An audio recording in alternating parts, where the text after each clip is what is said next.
What's going on, guys? My name is Ryan Kerrigan. I'm here at MarineMax Danvers looking at this all-new 13 Super Sport from Boston Whaler that we just unwrapped from the factory. This is a 2024 model year.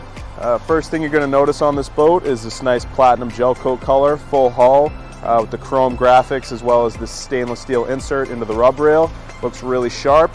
You're going to be getting standard from the factory a 40 horsepower Mercury 4-stroke, which is plenty of power for this nice little whaler.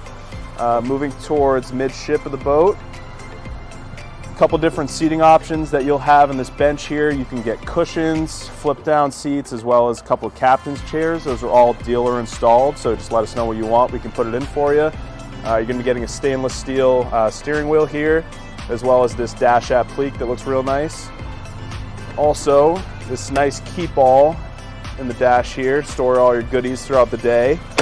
Moving towards the front of the boat, you're going to see this full wraparound bow rail, stainless steel, as well as these inside grab rails for added safety, as well as this nice anchor locker that you're going to have up here to store your anchor or any other goodies that you have.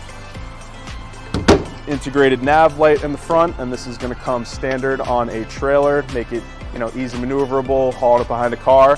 Again, my name is Ryan Kerrigan here at MarineMax Danvers. This is the 13 Super Sport from Boston Whaler. Give us a call. Thanks.